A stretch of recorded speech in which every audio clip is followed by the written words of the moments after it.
Joseph McCarthy was an American who served as a Republican senator from Wisconsin from 1947 to 1957. He was known for his anti-communist contrast. He was the most well-known figure in the Cold War in the 1950s. He used fake accusations and smear tactics against the communists. His slanders for people were either false or actually not proven. But his tragedy to America was real. Thousands of people were accused of communism, lost their jobs, became outcasted, or are forced to exile from states. Joseph McCarthy was born in November 14, 1908, in Grand Chute, Wisconsin, from an Irish father and a German mother. He had a study of electrical engineering for 2 years. Later had an LLB degree on law in Marquette University.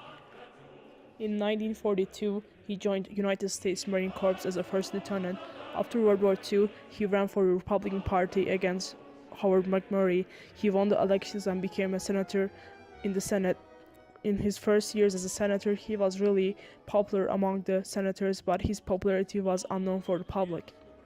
But it changed after his speech in Lincoln Day at the Republican Women's Club of Wheeling, West Virginia, where he produces a piece of paper and claimed that he had 205 known names for the communists in the State Department. He said, "The State Department is invested with communists. I have here in my hand a list of 205, a list of names that were made known for the Secretary of State as being members of the Communist Party, who nevertheless are still working and shaping policy in the State Department." He quickly gained popularity in public, even though he later changed the number to 57, and then in his speech in Salt Lake City, Utah in 81, only evidence he had got was a piece of paper that he was holding while he was doing his speech. His speech ignited the flame that was already in the US. The second Red Scare, a hysteria among the Americans, had started. But first, let's look at the time before McCarthy to see what are the causes of this fear of communism. During World War II, Allies and Soviet Union had to fight together to end the Nazi regime, even though President Roosevelt, British Prime Minister Winston Churchill, and Soviet Union Workers' Party President Joseph Stalin were having a hard time agreeing on their plans.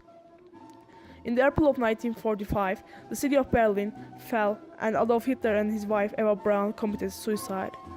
The city of West Berlin was in the control of US and the British forces, and for the East Berlin it was the Soviet Union. Right after the war, in Yalta Conference, 3 of the presidents agreed to disagreeing about the Soviet forces staying in the East Berlin and Poland. End of the Yalta Conference was the beginning of the Cold War. President Truman feared Soviet invasion could spread through the war to weary Europe and the other countries in Asia, specifically China. News, schools, politicians, books, people, all of them started to spread anti-communist propaganda in the whole United States.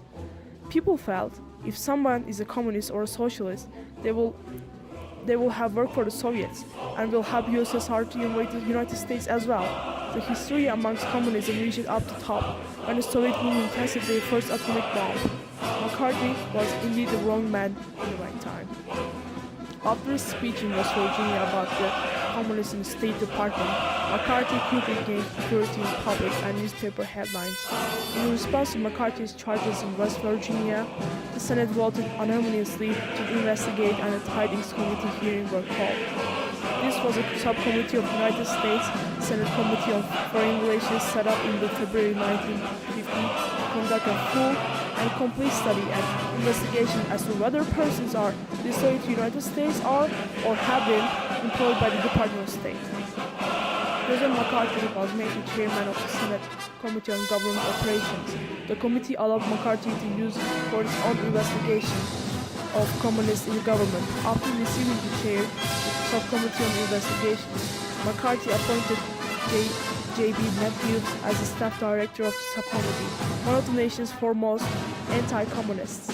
Matthews had formerly been staff director for the House of Un-American Activities Committee, HUAC. To find information, they interrogate and even blackmail the possible communists in the society. The first ones to be inspected were the alcoholics and homosexuals because of their positions in society during that time. McCarthy and Senate Committee on Government Operations interrogated Hollywood actors and actresses authors, journalists, staffs in the government, artists, politicians, and even the United States President. Twice. He would accuse people for being a communist agent or a sympathizer in the TVs, radios, news, or in speech without an evidence or a witness at all.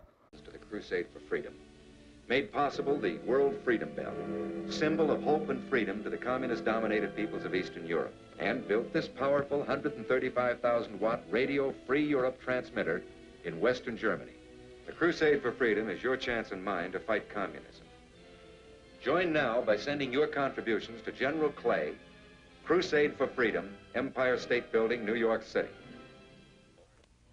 All roads. His actions will make those people get isolated from society, fired from their jobs, lose their careers, or even worse, force them to exile from America. One of the most infamous inspection of HUAC investigation is about the Hollywood 10. The list had the names of Alva Bassi, Herbert Biberman, Lester Cole, Edward Dimricht, Ringlander Jr., John Howard Lawson, Albert Maltz, Samuel Ornitz, Robert Adrian Scott, and Dalton Trumbo.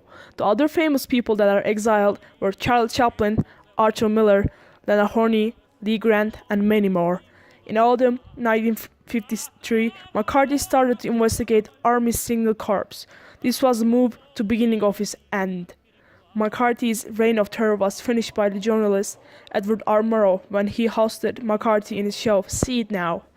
In the show, people saw McCarthy's interrogation against a young army officer.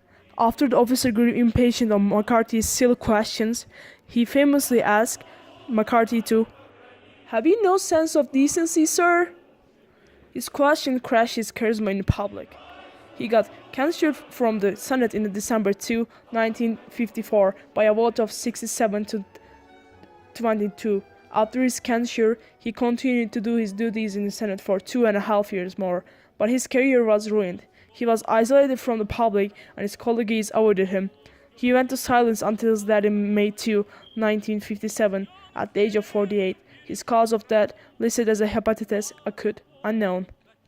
But ironically, the press hinted that he died from alcoholism, and biographers accept this as a fact in their books. One of the strongest bases of anti-communist settlement in the United States was the Catholic community, which constituted over 20% of the national vote.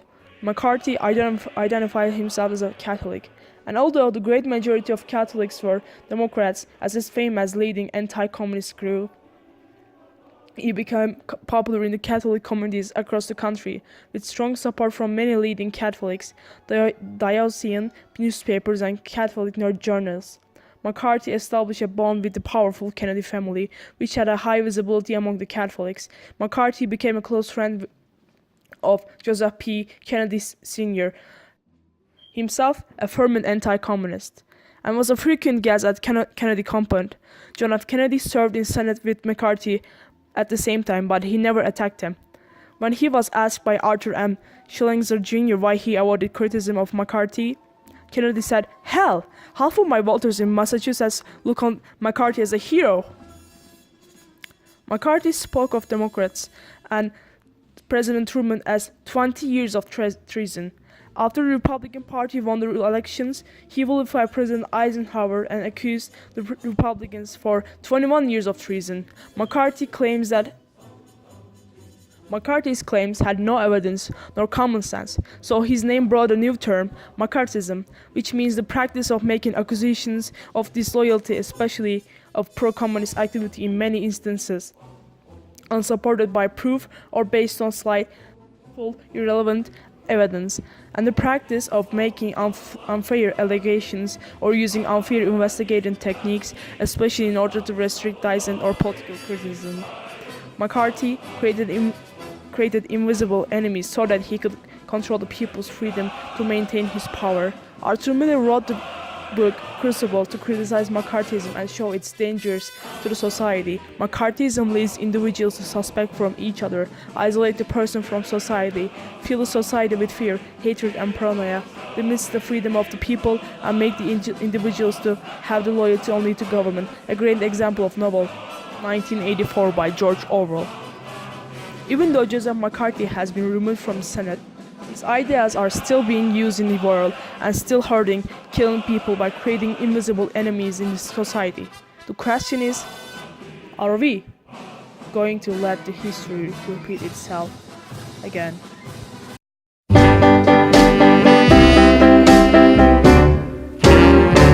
Oh, yes, I'm the great pretender, pretending that I'm doing well.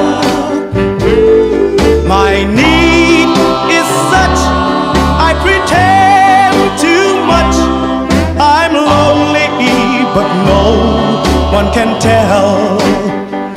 Oh, yes, I'm the great pretender.